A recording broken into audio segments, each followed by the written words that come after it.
Okay, we're starting Be'ezrat Hashem. Didi lai lai lai lai lai lai lai lai lai lai lai lai lai lai lai lai lai lai Didi lai lai lai lai lai lai lai lai ai lai lai lai lai lai lai lai lai lai Didi lai lai lai lai ay ay lai lai ay ay lai lai ay lai lai lai ay ay lai lai ay lai lai lai ay lai lai lai ay lai lai ay lai lai lai ay lai lai lai ay lai lai ay lai lai lai ay lai lai ay lai lai I lie, lie, I lie, lie, lie, I lie, lie, lie, lie.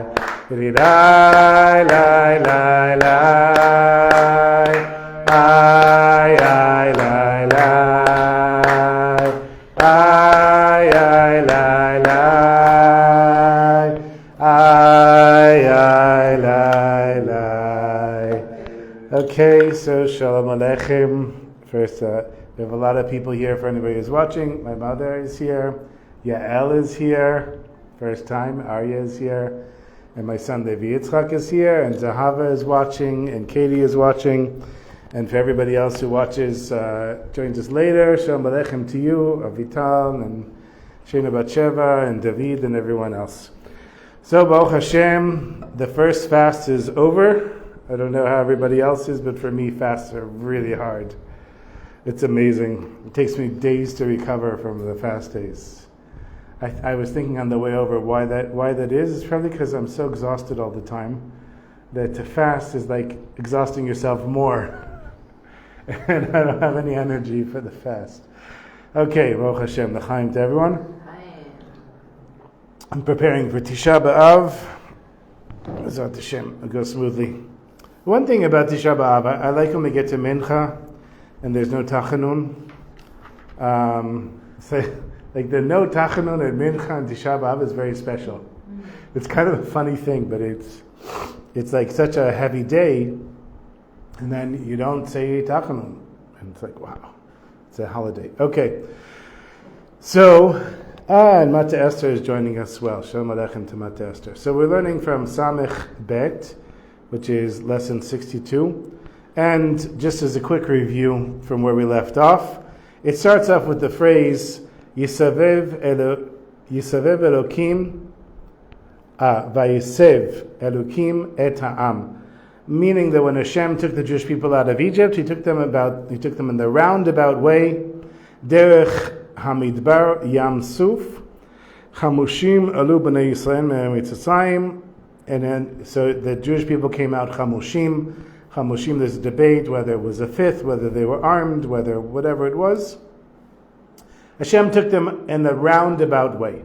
And at the end of the Torah, He's going to explain this. Then He starts out with this idea, Al Yedei Achila Shebekdusha Zochim La'asot Yichud Kudsha Brichu Ushchinte Anpin Be'anpin.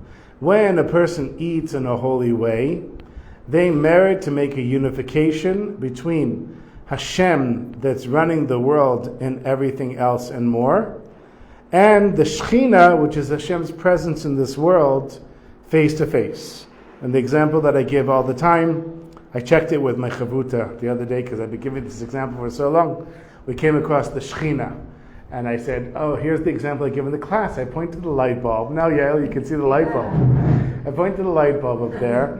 I say, if you look at the table and you see the light, and I tell you this is coming from Hashem, you'll say to me, I don't see any Hashem. I'm looking at the table.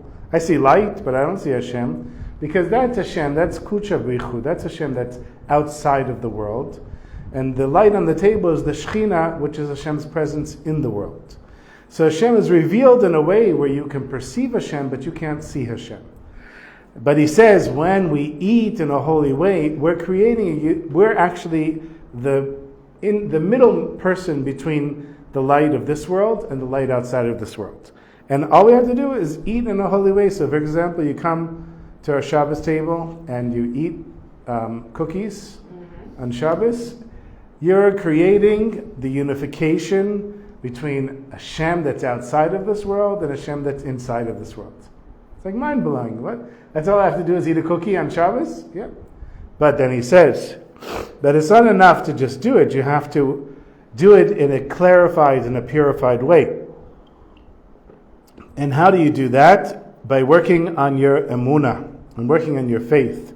So he says you have to elevate the food because you worked on yourself before you ate the food, and then the person that ate the food is on this high spiritual level because they're connected to Hashem through their faith in Hashem, that the actual eating isn't just an act of eating, but it's an actual connection between, in a sense, your faith in Hashem and Hashem.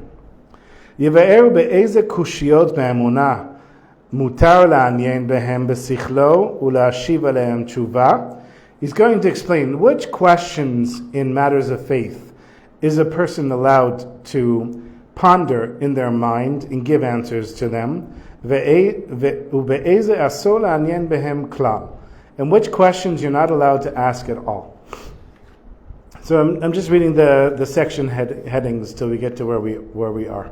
יבאר מדוע צריך להשתמש בשכל כנגד אפיקורסות שאפשר להבינה. So first he's going to say, everybody has, okay, let's say, take one step further back. There are always people that are going to ask you questions. They're going to say, well, why do you do that and why do you do this? Even people like Jews will ask you, well, why do you fast on Tisha B'Av? Like, the temple was destroyed so many years ago, and the state of Israel has been reestablished.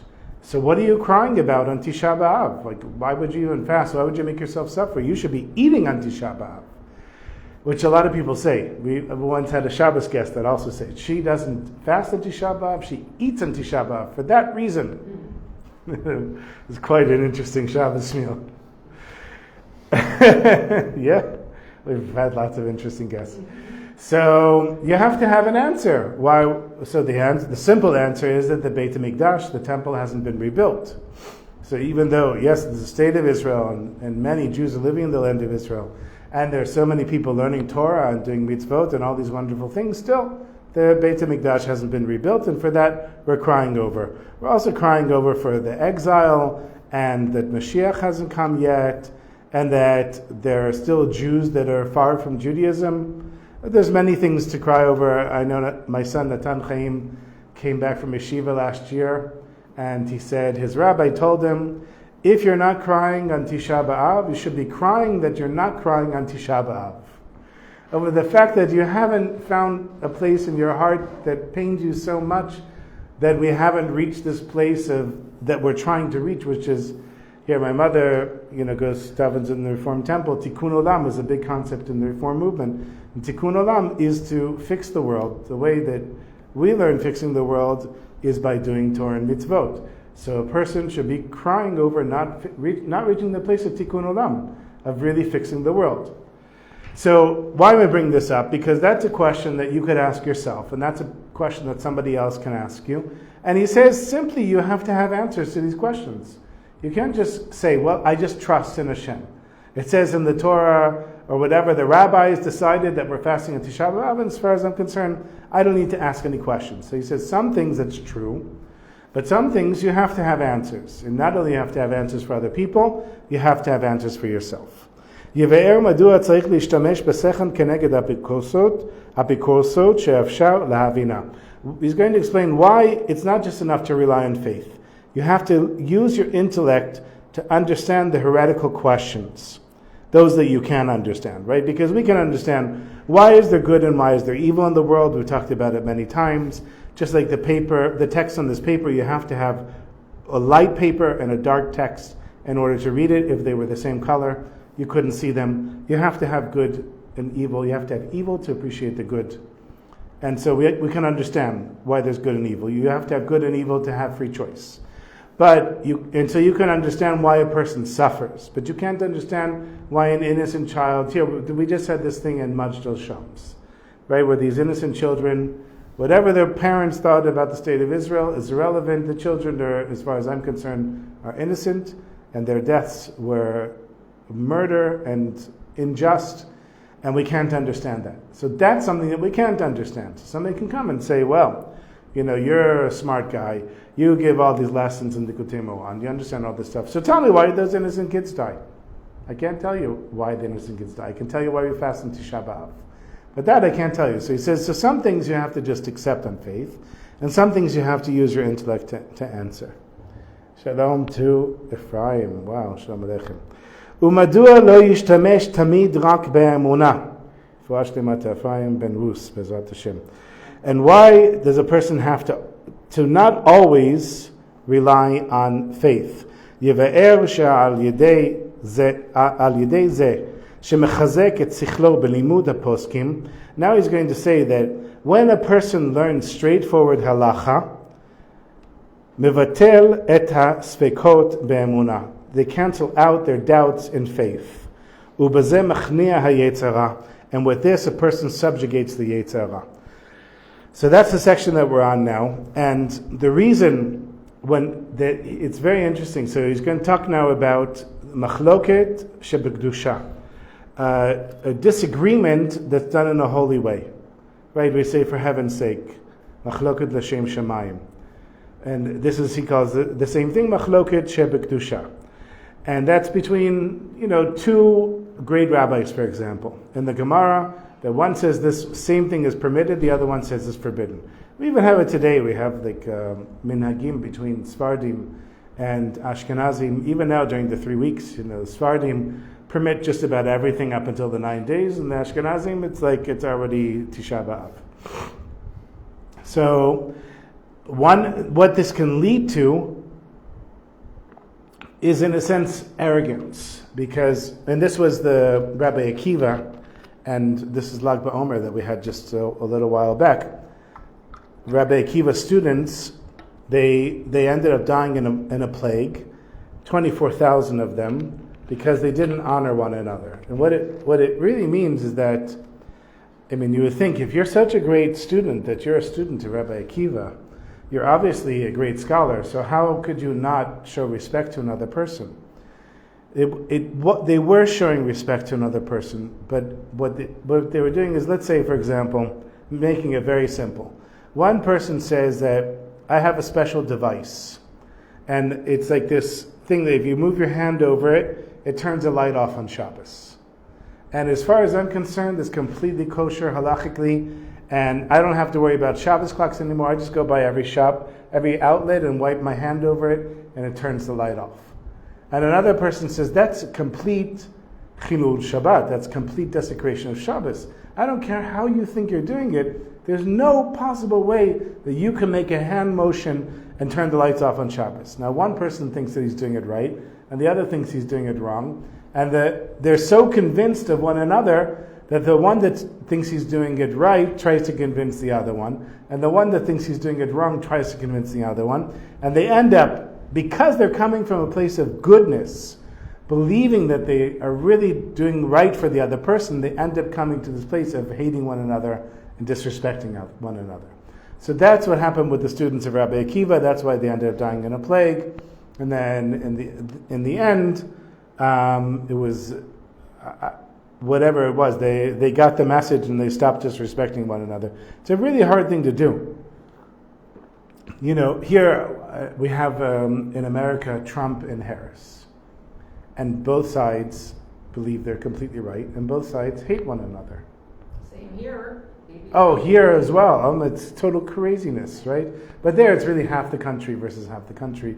Here it's a small group. I think it's a small group that's making a lot of noise. So you have people that really feel like they're just and right in what they're saying, and they truly believe it 100%. That's what leads to this machloket, this disagreement. But he says, now imagine we're talking about really two great Torah scholars that are totally disagreeing on the same level. And now, how does reading the poskim, literally reading the Shulchan Aruch, you take the Shulchan Aruch and the book of law, and you simply start on page 1 and you start reading. Now, why would that help you with your emunah? Why would that remove any doubts? This is what we're going to read in just a second, because the disagreement has already been settled. It's true, in the Gemara, there's one rabbi that will say this is permitted, and one rabbi will say this is forbidden, but they finally came to a conclusion, and the conclusion is written in the Shulchan Aruch.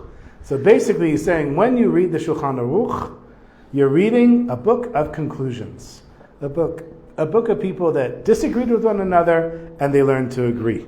Right? Amazing idea. Did you ever learn that in yeshiva? That reading the Shulchan Aruch is like basically bringing peace to the world. No, Gemara is the rabbis disagreeing with one another. And then finding a way to agree. Not always.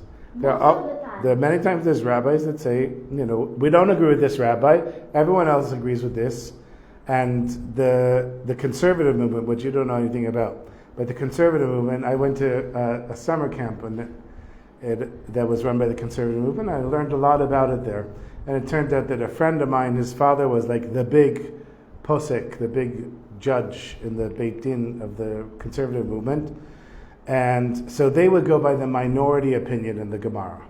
If there was a rabbi that said something that everyone else had disagreed with, but he said it was right, they would use that as saying, well, even though everyone disagreed with it, he still was a really smart guy, so we can go along with what he said. And with that, they were able to just bend everything. You could eat in a non-kosher restaurant, you could drive on Shabbos, you could do whatever you want, which in the end wasn't very good for the conservative movement. The conservative movement will agree to today, now it's diminished almost to nothing, that the biggest mistake they made was allowing their congregants to drive on Shabbos, because it separated their community. And when you have to walk to shul, you can only live so far. And that means you're going to be near one another, you're going to share things with one another, you're going to be in shul more often, but the second that you start driving, the community breaks down. That was the biggest mistake that the conservative movement made. Okay, so umachloket shebekdusha, a holy argument. Umachloket tanaim va'amoaim the This is like the rabbis in the Gemara. Kagon sheze asor v'ze matir, ze oser v'ze matir. For example, this rabbi says this is kosher, and this rabbi says it's treif. Mei hishtalshulu tam lamata. Madriga achar madriga, and from this coming down from above, down here below, level after level, nitave mimenu machloket hayetzer hara. Then this argument turns into a disagreement of the yetzer hara. So we started off with a disagreement just based on halacha, but then egos got involved and real yetzer hara, the evil inclination, got involved, even on the level of great rabbis. Be'er be'avnei hanachal. So avnei hanachal is one of the interpretations of the Likutey Moharan. V'zeh leshono. And then here he explains. Halimud bepilpul hu ikar hadat. When you're learning pilpul, which is understanding the intricate arguments of the Gemara, the main aspect of it is da'at, is the intellect. Avan misham nimshach bishtanshalut koach hayetzer hara mea machloket shebekdusha. But the evil inclination comes down through the argument that's done in a holy way. And we know this because we've learned so many lessons in this. We know that the negative energy in the world always gets its energy from the positive energy, from the holy energy. So when you have two rabbis that are arguing with one another, and they're genuinely arguing, but it gets to the point that they no longer are arguing for the sake of heaven, now they're arguing for the sake of their own ego, then they're already bringing the yetzer hara into it, and it's going to come from a holy place. The yetzer hara normally doesn't come from a bad place. It's already a bad place. It gets its energy from a holy place. Ki ze lumat ze asa, because Hashem created juxtaposing energies, and so one draws from the other, and also holiness, we pull out of the klipot and the negative energy, we pull out the holiness from there.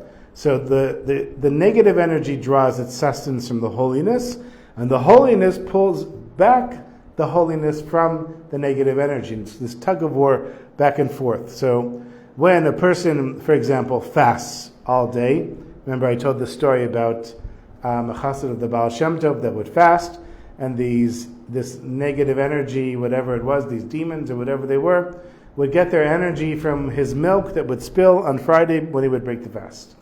So here he was on such a high spiritual level, and this everybody thought he was a tzaddik, and here he's getting angry all the time. So that's where it's going to come from the most. When you're really trying to do something right and good and pure, and then somebody's going to trip you up, and that's exactly what the negative energy is waiting for, because that's where it's drawing its sustenance. So I have this in davening. There's certain parts of the davening that I just don't have any patience for, because there's a lot of davening throughout the day. And so, especially in mincha, when I'm working and I have a lot to do. And I noticed it today. There's like one paragraph that I'd been just kind of like mumbling through. So I decided, okay, today I'm going to say every word nice and slow.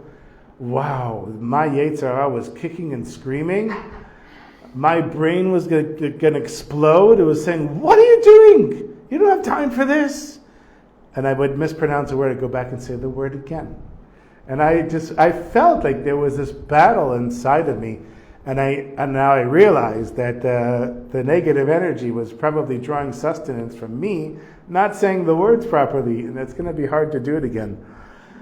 But this is the battle that's going on. Okay, so שזה אסור זה אוסר וזה מתיר. כי אף על פי שאלו ואלו דברי אלוקים חיים, so one of them permits and one of them forbids.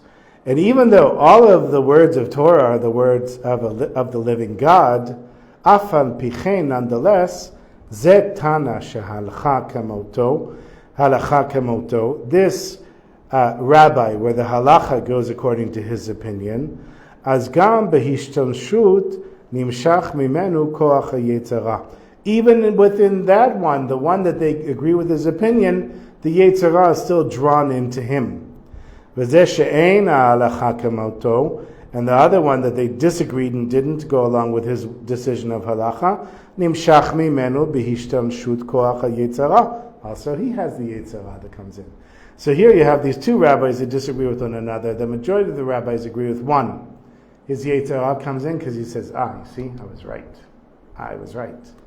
The other one is like, I know I'm right. Why are they not agreeing with me?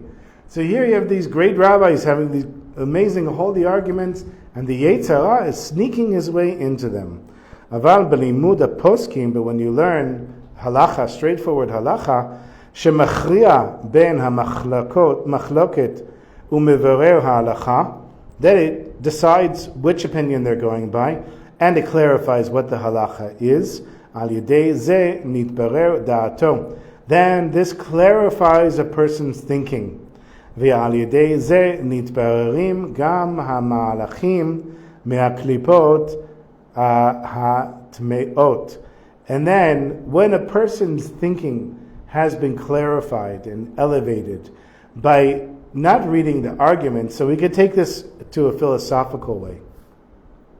If somebody wants to read a lot of philosophy, and they'll get into all of these moral conundrums, what do you do in this situation? What do you do in this situation? Why would this be and why would that be? They can end up being very confused. But then if a person reads the halacha, they'll know. So for example, I have a little online web store that I started like 25 years ago, and unbelievably people still order from there. And this woman called, this was just before Pesach, and this year on Pesach, like every year, I needed more and more money to pay for all the stuff that was coming up. And no matter how much money came in, and it was like thousands and thousands of shekels, I still needed more.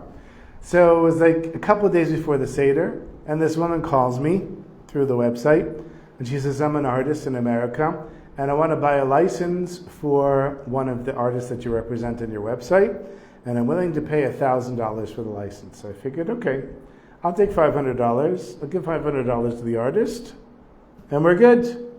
I called the artist. His wife runs the business. And she said to me, I want to talk with the woman. I said, no, you can't talk with her. It goes through me.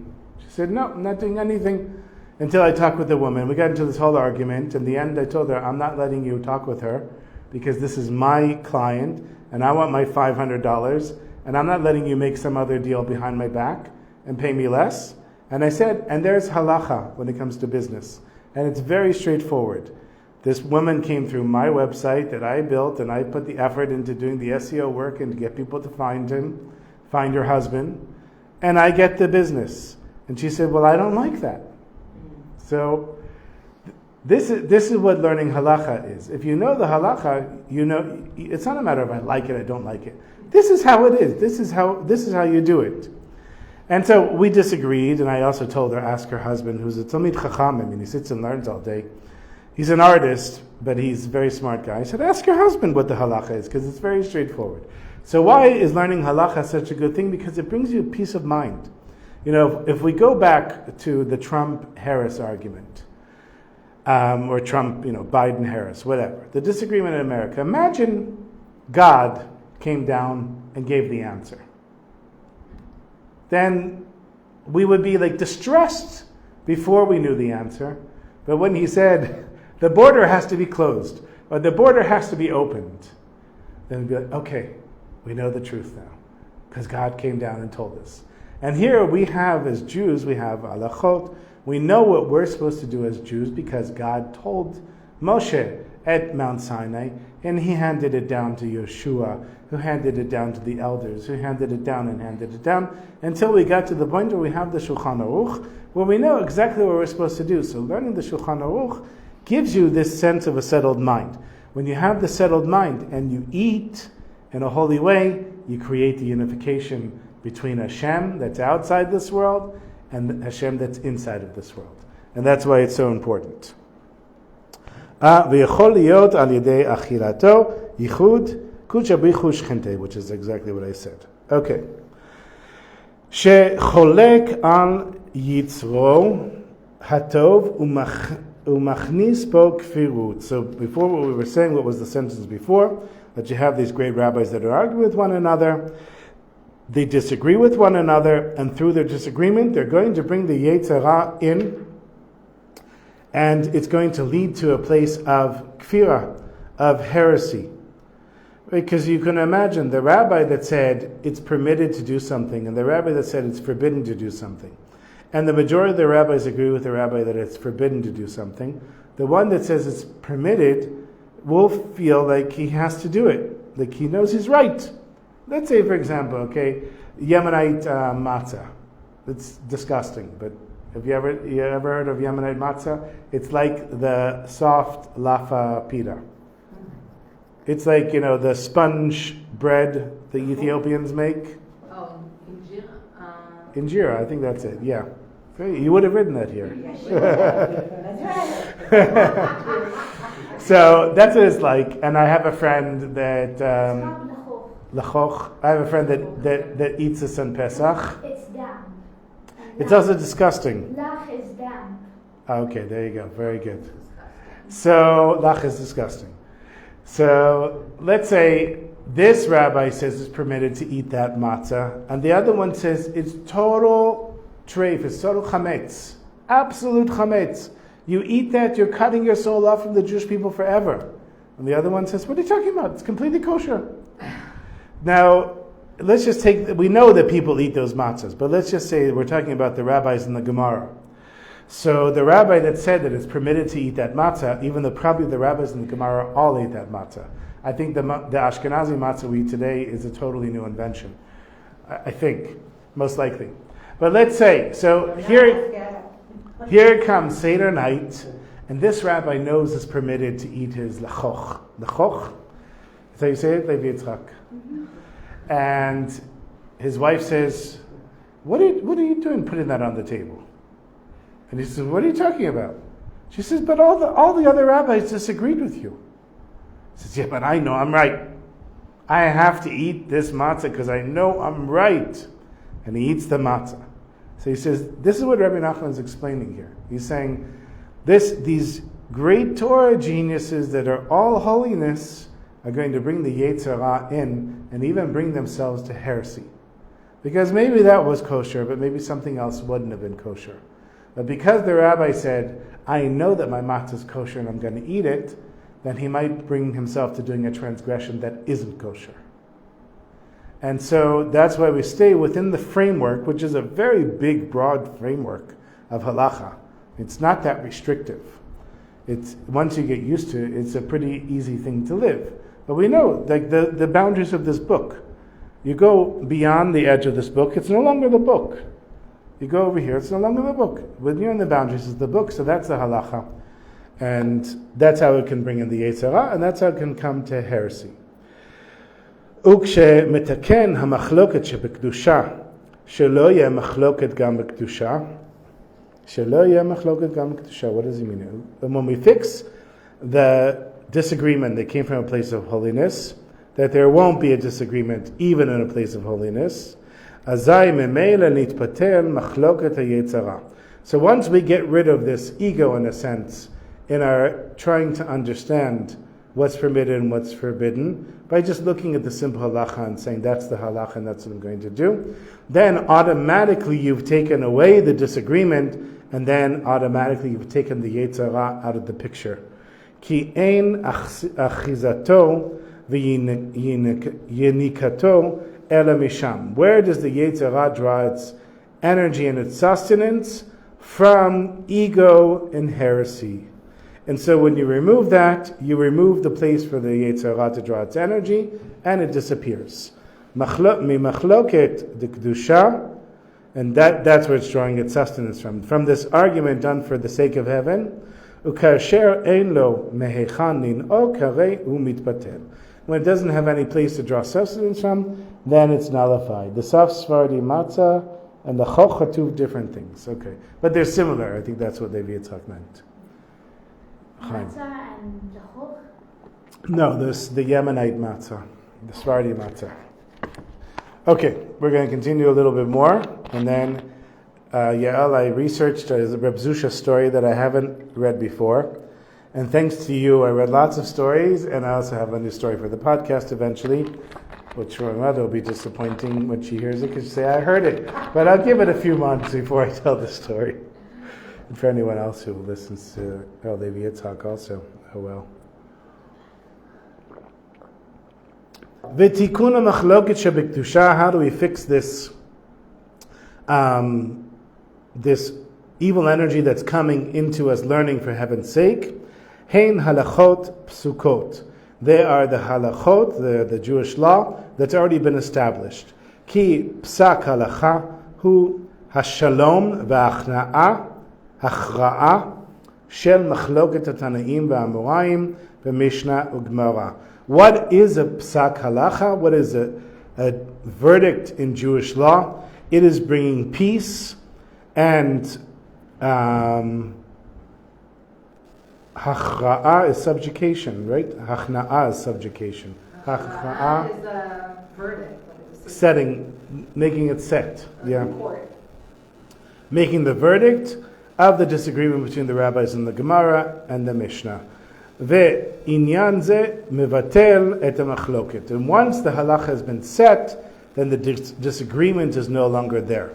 Ve'al yedei limud ha'poskim, limud Shulchan Aruch. And when we learn the judgments, which is what's written in the Shulchan Aruch, hu nitkasher la'ashalom shebekdusha. It connects us to the peace that's in the holiness. And it fixes the disagreement that came from this holy place. And then it nullifies the disagreement that a person has in their heart when the Yetzer Hara is coming and saying, don't do this, instead do that. And then a person can serve Hashem with their full heart. B'shnei yitzarim, with the two sides of their heart, because we know that the heart has two parts, one part for the Yetzer Tov and one part for the Yetzer Hara. But when you know the halacha, you're not going to have a disagreement between the Yetzer Tov and Yetzer Hara that's in your heart, and then you can serve Hashem with a full heart. V'nitabchu lo sharei ha'sechen, v'niftachu lo sharei ha'sechen, and then the gates of understanding will open up in a person's mind. Ki ein ha'Yetzer Hara mastir et shvilei sichlo, because the Yetzer Hara is not going to block the paths to a person's intellect, to understanding, ad sheyodea la'ashiv la'apikos, until a person reaches the point where they know how to answer the apikos. Ein ki ein Yetzer Hara mastir. Okay, so basically, the Yetzer Hara is going to block your understanding of how to do a mitzvah until you know how to answer the heretic. V'chol ze na'aseh al yedei ha'achra'a v'ashalom hanan b'limud poskim. And all of this comes about through the setting and the peace that comes about from the poskim, from the rabbis that made the final decision of what the halacha is. V'zeh otiot shalom notikon. And this is the acrostic, or I don't know if it was acronym or acrostic for peace. What are the letters peace? Shin, lamed, vav, mem. V'da ma shetashiv la'apikos. Those are the letters. She is the shin, ma shetashiv, and then ma is the mem. Dalid, whereas veda is the vav, and then we have the lamed is la'apikos. So when you know how to answer a heretic, it'll bring peace. It'll bring inner peace. Ki al yedei hashalom mitrabe mikoach halimud poskim yodea la'ashiv al apikosot shebelibo. When a person knows the halacha, then they'll be able to answer the questions that come up in their heart. Okay, I think we're going to stop here and I'll tell you the story. We'll continue next week. Bezat Hashem. I think we'll go back a few lines next week so we remember where we are. Okay, any questions? Maybe Yitzhak, you have a question? Not yet. Harry, you have a question? I feel like I don't know if I Wow. Yes, I need to ask a question. It's been so many years. So, how do we reconcile the first start that Hashem led Israel around in our way Yeah. with Well. what we're saying about eating B'Kedusha? Well, we didn't get to the end of the lesson yet. Seriously. Yeah, that's jumping way ahead. Too much. Way ahead. I don't know. I did learn this lesson a while back, but I don't remember it. I can look at the end for you for next week. You know, my kids always laugh at me. Already in the beginning of the meal on Friday night, I eat dessert. Because really, that's all I really wanted. You know, I eat the bread, I eat a few salads, and I'm like, okay, I'm ready for dessert. You don't do that on Shabbos Day. No, not on Shabbos Day, just on Friday night. And I've been doing this forever. And they're like, Tati, why are you doing that? I'm like, I might not make it till the end of the meal. So at least I'll have dessert now. So, you know, you want to read the end of the lesson.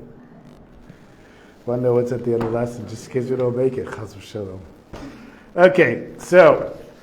Actually, the Geulah might come. And There you might go. not make it. There you go. Bezat Hashem. So we know that Reb Zusha and Reb Elimelech, the two holy brothers, they would travel around. They went all around Eastern Europe. And they were basically walking around as pretending to be poor peasants in order to inspire Jews. And they were also hidden tzaddikim at the time. And so one Friday afternoon, Reb Zusha comes to a shul, and he asks where is he supposed to stay. It's to stay for Shabbos.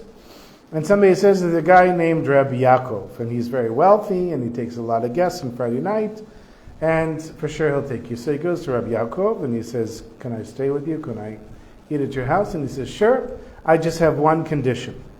The condition is that you have a Devar Torah, a small Devar Torah.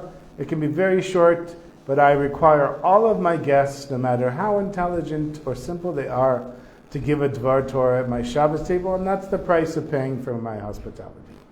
So Rebbe Zusha says, thank you very much. And he says, go, get ready for Shabbos, go to the mikveh, and do whatever you need to. And then Reb Yaakov went into his huge mansion and disappeared.